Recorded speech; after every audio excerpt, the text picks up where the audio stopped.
Hello जय sir, क्या चल रहा है? बस सर, नया बैच स्टार्ट होने वाला है सीए इंटर का। सही बात है। 9 तारीख से तो नई किताबें बन चुकी हैं, बस उसी का चल रहा था, देख रहा था एक बार अच्छे से। सही बात है, हाँ। सही बात है। जय सर, जैसे नए कोर्स का एक अटेम्प्ट हो चुका है, राइट। तो आपने क्या ऑब्जर्व किया कि कोर्स कैसे बदला है, एग्जाम्स कैसे बदली है और बच्चों का अप्रोच क्या होना चाहिए?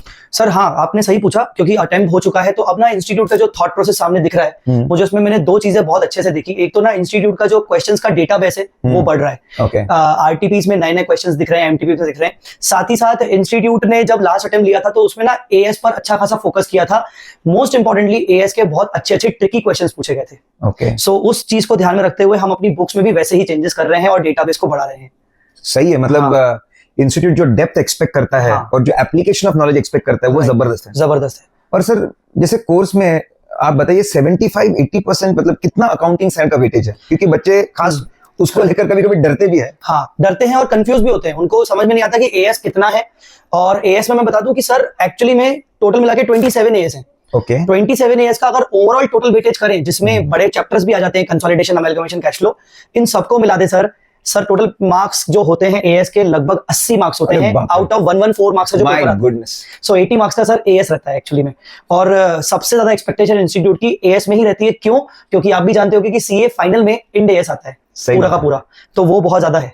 सर मुझे आप बताइए कि आप फाइनल लेवल पे इंड एएस पढ़ाते हो और इंटर लेवल पे एएस पढ़ाते हो, तो आपको क्या डिफरेंस लगता है और कैसे ये चीज आप बच्चों को डिलीवर करते हो?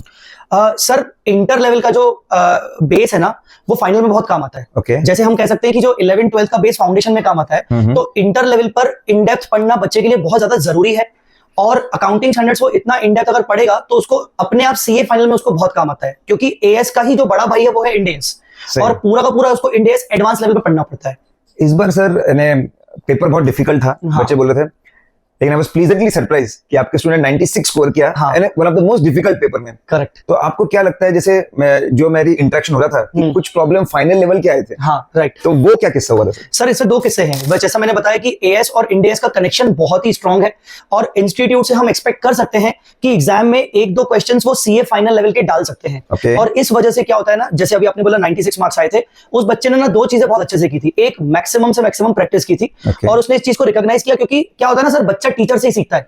अगर मैं क्लास में बच्चों को मैक्सिमम प्रैक्टिस करवाऊंगा तो ही बच्चा कर पाएगा। अगर मैं बच्चों को लिमिटेड क्वेश्चंस की प्रैक्टिस करवाऊंगा तो बच्चा बोलेगा ठीक है मैं कैलकुलेटर पे सॉल्व कर लेता हूं, तो बच्चे की प्रैक्टिस ज्यादा नहीं होती है। सो एक सबसे बड़ा कारण है मैक्सिमम प्रैक्टिस का। दूसरी चीज होती है कि क्योंकि एएस इंड एएस कनेक्टेड है, तो कई बार ऐसा होता है कि रिलेटेड पॉइंट पर सीए फाइनल लेवल का क्वेश्चन आ जाता है, और वो क्वेश्चन मैं बताऊं सर, वो हमारी किताब में पहले से ही था। AS2 का क्वेश्चन था, वो पहले से ही क्वेश्चन था। तो बच्चे बड़े खुश हो रहे थे कि अरे यार ये क्वेश्चन किसी के यहाँ पर नहीं है, पर वो है इंस्टीट्यूट का क्वेश्चन, जय सर ने उसको अपनी किताब में डाला हुआ है।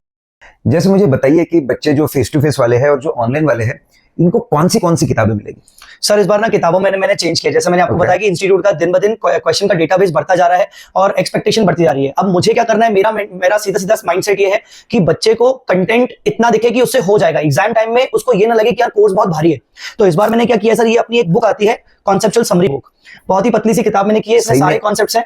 क्या बात कर रहे हो? इसमें सारे के सारे कॉन्सेप्ट्स हैं। ये एक चैप्टर्स की बुक होने वाली है जिसमें बड़े बड़े चैप्टर सारे हैं, और एक इतनी ही पतली बुक आएगी एएस की। मतलब आप बोल रहे हो एडवांस अकाउंट्स? हाँ, बस 2 किताब? हाँ, ऐसी सिर्फ 2 किताब, सारे कॉन्सेप्ट कवर? सारे के सारे कॉन्सेप्ट्स कवर। यही किताब बच्चे को पहले दिन से लेकर एग्जाम डे तक रेफर करनी है, कुछ और करने की जरूरत नहीं। इस किताब की सबसे बड़ी खासियत है, इसके अंदर का जो कंटेंट है वो क्वेश्चन को सॉल्व करने के तरीके के हिसाब से बनाया गया है। How to approach the question, मतलब जो स्टेप बाय स्टेप अप्रोच है exactly. वो भी दिया हुआ है। वो भी दिया हुआ है ताकि पहले से ही वो प्रिपेयर रहे कि मुझे किस स्टेप में क्वेश्चन सॉल्व करना है। इसके अलावा सर जो अपना बुक आता है, ये अपना क्वेश्चन बैंक आता है। क्वेश्चन बैंक में मैंने सारे के सारे क्वेश्चंस, चाहे वो स्टडी मैट हो, उसके बाद RTP, MTP, past exam papers हो, एमसीक्यूज के जो क्वेश्चंस मैंने अपने खुद के बनाए हैं, सारा का सारा लगभग 800 क्वेश्चंस का डेटाबेस मैंने बनाया है।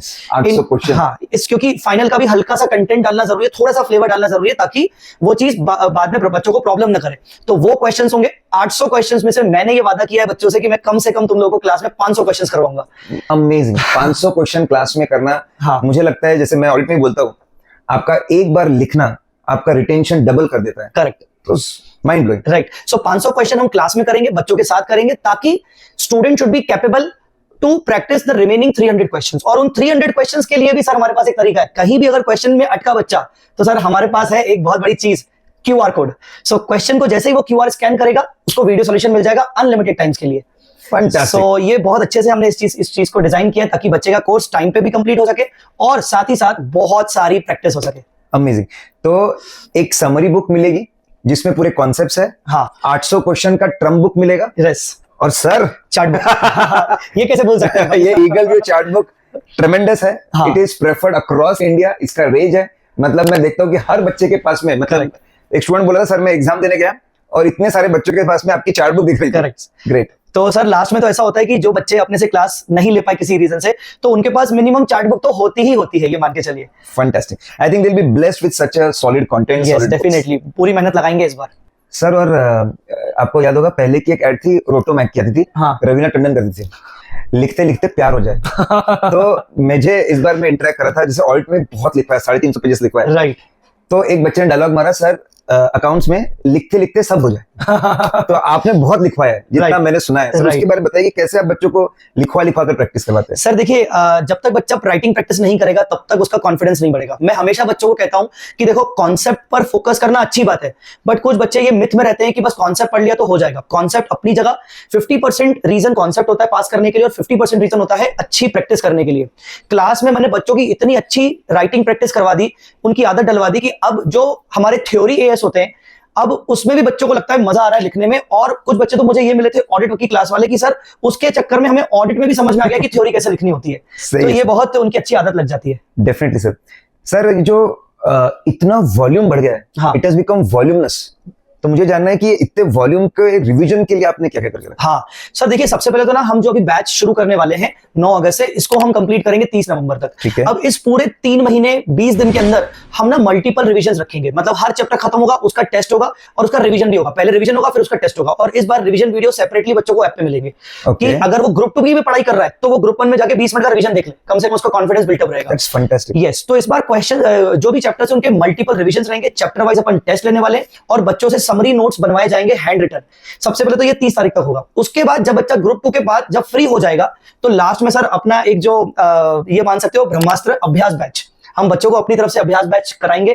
और जो उनका लास्ट के जो 3 महीने होंगे प्रिपरेशन के, उसमें कई सारी चीजों को रिवाइज करवाया जाएगा, साथ साथ बहुत सारे क्वेश्चंस की फिर से प्रैक्टिस करवाई जाएगी, जो कि अपने बच्चों के लिए हमेशा फ्री होता है। जबरदस्त। हाँ बच्चों में आपको मैंने देखा है, क्योंकि जय सर को 5:30 बजे क्लास खत्म होता है। जय सर ऐसे है कि शाम को 8 बजे तक भी रुकेंगे, ऑनलाइन वाले बच्चों के भी पूरे डाउट सॉल्व करेंगे, यहाँ पर भी सबके डाउट सॉल्व करेंगे। लेकिन जब तक एक एक के रग रग में, देखिए खून के बूंद बूंद में जब तक कॉन्सेप्ट भर ना जाए तब तक ये अपनी एनर्जी पूरी बनाए रखते हैं। और मुझे लगता है अब थोड़ी थ्योरी आई है तो जो जय सर की एनर्जी है, ठीक है, वही थ्योरी में 4 चांद लगा सकती है। नहीं तो थ्योरी के अंदर, एएस की थ्योरी में अच्छे अच्छे लोग गुम हो जाते हैं। सो गाइज, उम्मीद करते हैं ये सेशन में आपको बहुत इंफॉर्मेशन मिली होगी, नॉलेज मिला होगा, एडवांस अकाउंट्स को कैसे ट्रैक करना चाहिए, कैसे इससे डील करना चाहिए। राइट। सो बच्चों बस यही बोलना चाहूंगा कि अगर आप इंटरेस्टेड हैं तो 9 तारीख से हमारे YouTube पर डेमो लेक्चर शुरू होने वाले हैं। V Smart Academy YouTube channel, याद रखना, सेव द डेट। और हमारा टाइमिंग होने वाला है अकाउंट्स का 2:30 बजे से लेकर 6 बजे तक। बहुत सारी पढ़ाई होगी और बहुत तरीके से एंजॉयमेंट भी होगा। मिलते हैं 9 तारीख को।